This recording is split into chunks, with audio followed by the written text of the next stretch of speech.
Friends, आज मैं class 10th का मैथ का प्रश्नावली 6.4 का क्वेश्चन नंबर 5 से आगे बता रहा हूँ। तो देखिए इसमें जो है क्वेश्चन क्या दिया और इसका जो है सॉल्यूशन कैसे होता है, क्योंकि इसके पहले वाले चैप्टर में हमने इसका जो बेसिक कंसेप्ट था और साथ ही साथ 1 से लेकर के 4 तक का क्वेश्चन हमने उसमें कर दिखाया था। तो देखिए 5 नंबर क्वेश्चन में कहा कि एक त्रिभुज ABC की भुजाओं AB, BC और CA के मध्य बिंदु क्रमशः DE और F है। तो त्रिभुज DEF और त्रिभुज ABC के क्षेत्रफलों का अनुपात ज्ञात कीजिए। बहुत मज़ेदार क्वेश्चन है, बड़ा ही आप आराम से इसको कर सकते हैं अगर थोड़ा सा कंसेप्ट जो क्लियर है तो। चलिए देखते हैं। तो क्वेश्चन नंबर 5 में आपको कह रहा है कि एक त्रिभुज ABC है। तो चलिए एक तो त्रिभुज हम लोग ले लेते हैं ABC, ABC लिया और इसके कहता मध्य बिंदु AB, BC और AC का मध्य बिंदु क्रमशः जो है DEF है। इसका D है, इसका E है और इसका F है। तो इस छोटका त्रिभुज और बड़का त्रिभुज के क्षेत्रफल का अनुपात कहता है आपको ज्ञात करने के लिए। तो आप हम लोग को दिया है कि एक त्रिभुज है, तो एक त्रिभुज हम लोग ले लिए हैं ABC और एक त्रिभुज दिया है कि एक त्रिभुज है, इसमें AB, BC और AC का मध्य बिंदु क्रमशः क्या है DE और F है।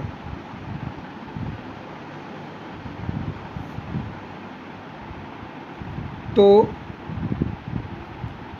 कहता है एरिया ऑफ त्रिभुज DEF बटे एरिया ऑफ त्रिभुज ABC इक्वल टू क्या होगा। ठीक है, तो इसको हम लोग देखते हैं। देखिए प्रमाण में क्या होता है, आप लोग पढ़े हैं अगला क्लास में दिया हुआ था 9th में कि त्रिभुज में दो भुजाओं के मध्य बिंदु को मिलाने वाली रेखा खंड तीसरी भुजा के समांतर और क्या होती है और आधी होती है। समांतर और आधी होती है। तो इसलिए क्या हो गया आपको DE जो है वह क्या हो गया हाफ DE हो गया, ये हो गया हाफ AC, अर्थात आपको जो है DE बटे AC जो है वो हो गया 1/2। इस प्रकार या इसी प्रकार क्या हो गया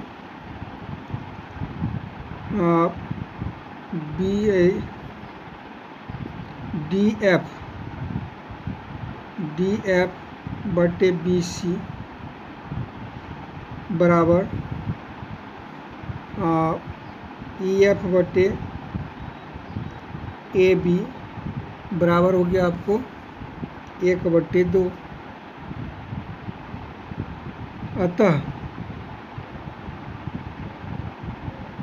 त्रिभुज ABC और त्रिभुज DEF में क्या हो गया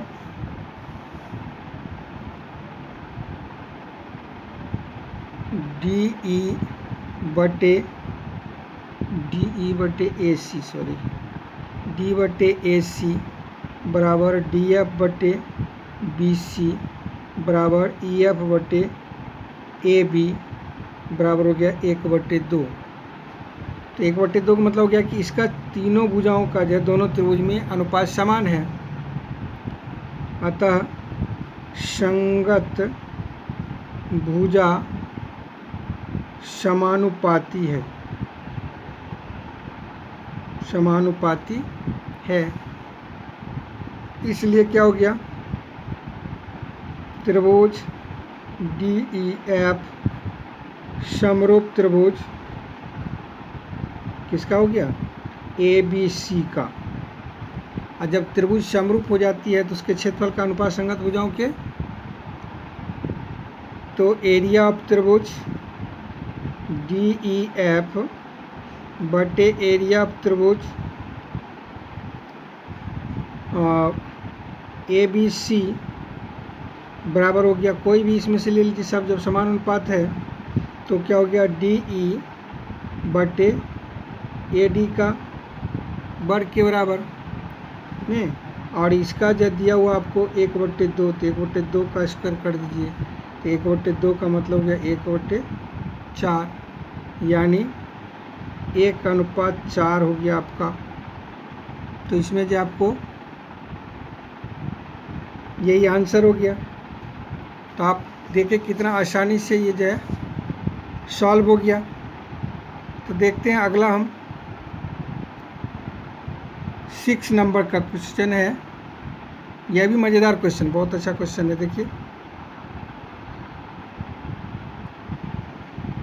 6 नंबर के क्वेश्चन में कहा आपको कि सिद्ध कीजिए कि दो समरूप त्रिभुजों के क्षेत्रफलों का अनुपात इनकी संगत माध्यिकाओं के वर्ग अनुपात का वर्ग होता है। बहुत अच्छा है क्वेश्चन है, इसलिए करके आप आसानी से जाए इसको समझ में जाएंगे। मैं सरल भाषा में इसको समझाने का कोशिश कर रहा हूँ, ठीक। चलिए, तो 6 नंबर क्वेश्चन है ना, कह रहा क्या कि दो समरूप त्रिभुज है ABC ले लिया हम, और दूसरा समरूप त्रिभुज है PQR ले लेते हैं। ये जो है समरूप है, ठीक। यानी त्रिभुज ABC समरूप त्रिभुज है PQR का। तो इसमें कह रहा कि जो माध्यिका, तो कोई एक भुजा का माध्यिका हम ले लेते, जैसे BC का माध्यिका ले लिया AD। तो यानी माध्यिका का मतलब होता है कि उस भुजाओं सम्मुख भुजा को जो है 2 बराबर भागों में बांटने वाला। इसमें ले लेते हैं A, PM ले लेते हैं। ये जो है इसको 2 बराबर भागों में बांट रहा है, अर्थात यहाँ पर लिख देते हैं, चूँकि त्रिभुज ABC समरूप त्रिभुज है PQR का, इसलिए आपको क्या हो जाएगा, इसकी संगत भुजा जो समानुपाती हो जाएगी। AB/PQ हो गया, BC/QR हो गया, और AC/PR हो गया, संगत भुजा समानुपाती। अब इसमें से हम जो है ये 2 ठो लेकर के इसको आगे बढ़ते हैं, या हम कर देते हैं AB/PQ बराबर, इसमें दोनों में नीचा ऊपर जो है ना 2 से डिवाइड करते हैं, BC/2 और QR/2 कर देते हैं। समान अंक से अगर अनुपात में भाग दिया जाता है तो अनुपात वही रहता है। तो देखिए क्या हो गया, यहाँ पर हो गया आपको क्या, AB/PQ बराबर BC का आधा, जब हम BD या DC ले सकते हैं तो हम BD ले लेते हैं, BD। तो इधर इस साइड का लिया, तो इसमें भी हमको इस साइड का ले लेते हैं QM। तो देखिए इस छोटका त्रिभुज है, इस छोटका त्रिभुज में दोनों की भुजा जैसे समानुपाती हो गई, इसलिए ये दोनों त्रिभुज क्या हो गया, समरूप हो गया। इसलिए त्रिभुज ABD समरूप त्रिभुज PQM। अब त्रिभुज समरूप हो गई तो भुजा समानुपाती होगी, तो अतः क्या हो गया,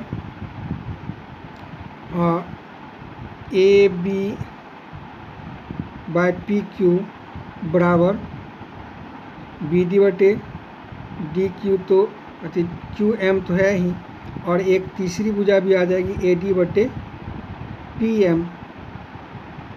इसको समीकरण हम 1 मान लेते हैं। अब देखिए इसमें हमको जो है क्या हो गया, त्रिभुज समरूप हो गई तो संगत भुजा समानुपाती हो गई।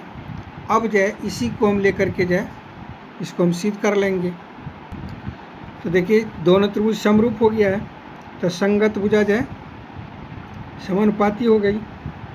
तो हम एरिया ऑफ त्रिभुज ए बी सी बटे एरिया ऑफ त्रिभुज पी क्यू आर लेते हैं। इसमें जो है आप गौर कीजिएगा तो संगत भुजा, चूँकि दोनों समरूप है तो संगत भुजा समानुपाती होगी, यानी हम लिख सकते हैं ए बी बटे पी क्यू का स्क्वायर। और समीकरण 1 में आप आएंगे तो उसमें क्या है, ए बी बटे पी क्यू जो है वह बी डी बटे पी एम का, देखिए यहाँ पर ए बी बटे पी क्यू जो है बी डी बटे क्यू एम और ए डी बटे पी एम के बराबर है ना। तो ए बी बटे पी क्यू जो है इसके भी बराबर है, इसके बराबर है, तो हम इसको जो है इसके बराबर करते, चूँकि हमको माध्यिका दिखाना है इसलिए हम क्या किए, इसको इसके बराबर कर देते हैं। चलिए तो क्या हो गया, हमको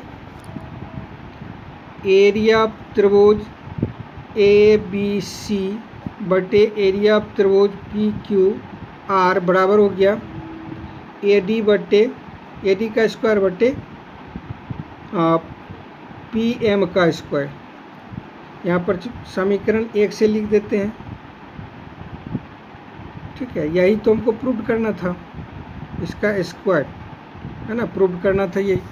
तो इस प्रकार से हमारा जो है ये इसका जो है ये हो गया, यानी इस क्वेश्चन को हमने आसानी से केवल समरूपता का जो है आधार रखा, उस पर हमने इसको सॉल्व कर लिया। अब देखिए अगला क्वेश्चन है 7 नंबर। चलिए 7 नंबर में आपको कह रहा कि कोई एक वर्ग है, जैसे मान लीजिए हम एक जो है वर्ग ले लेते हैं,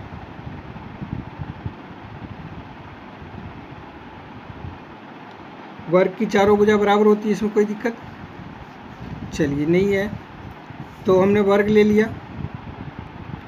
अब कार्य क्या, वर्ग के एक भुजा और विकर्ण पर बनाए गए समबाहु त्रिभुज का जो क्षेत्रफल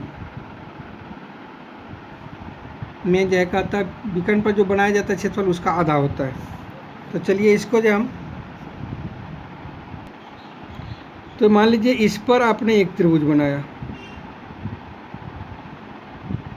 तो जितना लेंथ इसका होगा वही जो इसका होगा वही इसका होगा। अगर मान लीजिए आपको यह एक विकर्ण है तो इस पर जब आप बनाएंगे तो क्या हो जाएगा। तो चलो क्वेश्चन के मुताबिक हमने क्या किया, एक वर्ग ले लिया, ए बी सी डी एक वर्ग है, कहता है कि उसके एक भुजा पर एक समबाहु त्रिभुज जो बनाया जाता है और उसी के विकर्ण पर जो समबाहु त्रिभुज बनाई जाती है उसके क्षेत्रफल का आधा होता है। तो देखो इसके भुजा हम मान लेते हैं x है, तो सभी भुजा जो x x x हो जाएगा, और जब ई x होगा तो इस भुजा पर बना समबाहु त्रिभुज की भुजा भी x x हो जाएगी। और विकर्ण क्या होता है, वर्ग का विकर्ण जो है √2 गुना भुजा होता है।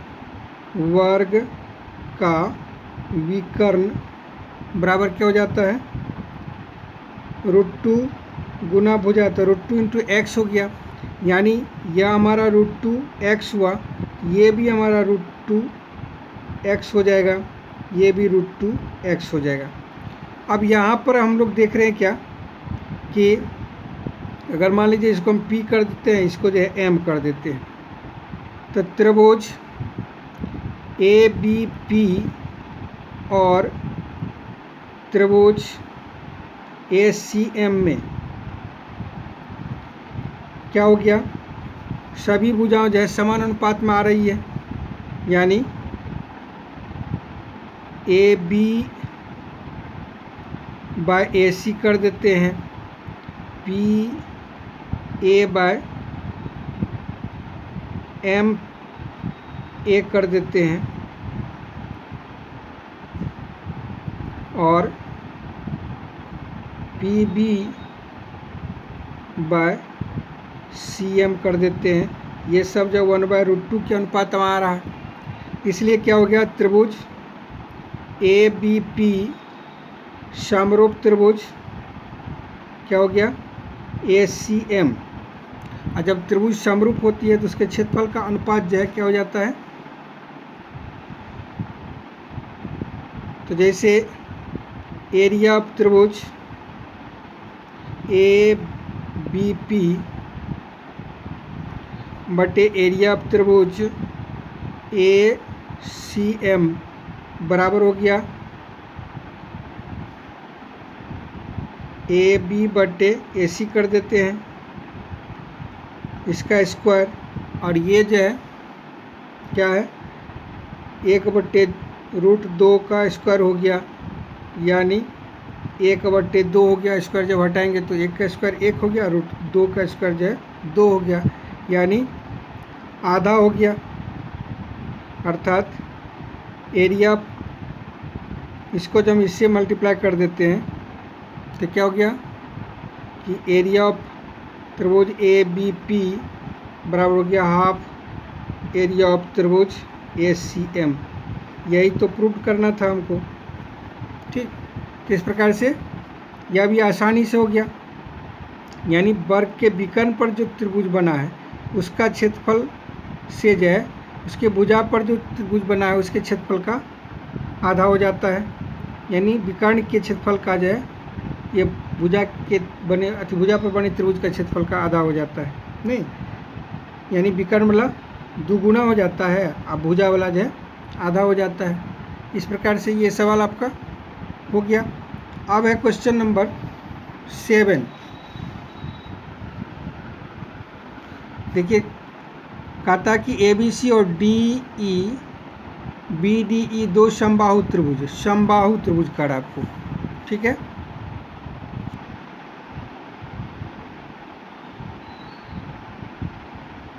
तो 7 नंबर हो गया। 8 नंबर देखिए, कहता है त्रिभुज ABC और BDE दो समबाहु त्रिभुज, समबाहु इस प्रकार है कि D भुजा BC का मध्य बिंदु है। तो त्रिभुज ABC और BDE के क्षेत्रफल का अनुपात कहता है निकालने के लिए। चलिए देखते हैं इसको हम लोग। 8 नंबर का सवाल है, इसमें कह रहा क्या आपको कि एक त्रिभुज है जिसका नाम है ABC। तो ABC हम बना लिए।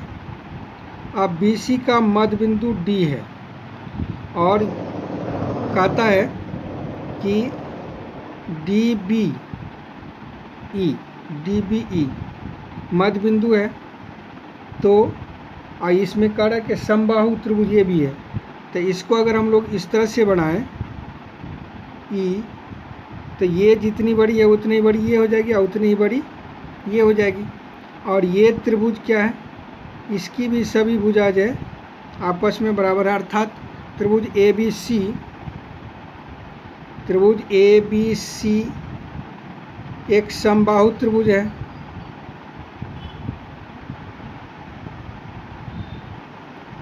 और त्रिभुज BDE भी एक समबाहु त्रिभुज है, ठीक है। तो क्या हो गया, और कारक क्या, BC का मध्य बिंदु है। इस त्रिभुज का क्षेत्रफल और इस त्रिभुज के क्षेत्रफल का अनुपात निकालने के लिए समबाहु त्रिभुज है तो दोनों समरूप हो गया। इसलिए क्या हो गया कि त्रिभुज ABC समरूप त्रिभुज BDE, तो इसके क्षेत्रफल का अनुपात क्या हो जाएगा, एरिया ऑफ त्रिभुज ABC बटे एरिया ऑफ त्रिभुज BDE बराबर हो जाएगा। अगर हम BC लेते हैं तो BC अब BD लेंगे तो BC का आधा हो जाएगा यानी 2। अच्छा, पहले हम BD ले लेते हैं, इसका स्क्वायर हो गया। अब जो है BC जो है वो BD का दुगुना तो 2 BD हो गया। अब बटे BD, इसका स्क्वायर, ये कट गया तो 2 का स्क्वायर कीजिएगा 4, इसका 1 हो गया यानी 4:1।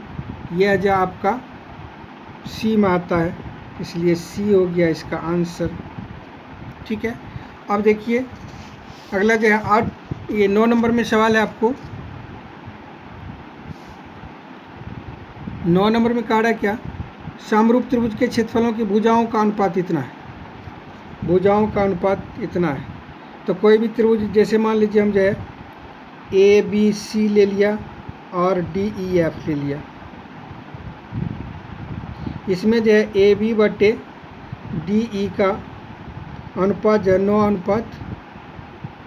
4:9 दिया, 4:9 दिया। तो एरिया ऑफ त्रिभुज ABC बटे एरिया ऑफ त्रिभुज जो है DEF होता है, तो बराबर क्या हो जाता है, संगत भुजाओं का यानी AB बटे DE के वर्ग के अनुपात के बराबर।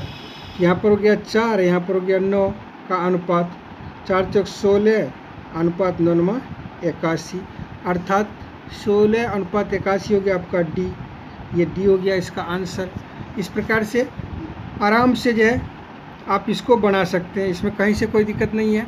केवल जो है प्रमेय जो है ना 6.6 प्रमेय 6.6 को अगर सही ढंग से आप समझ गए हैं तो उस पर आधारित ही टोटल क्वेश्चन इसका था, ये आपको आसान से बन सकता था और आप बना भी लिए। अब इसको एक बार आप जो है अच्छा से देख लेंगे तो फिर जो है इसमें कहीं से कोई प्रॉब्लम नहीं रह जाएगी। ठीक।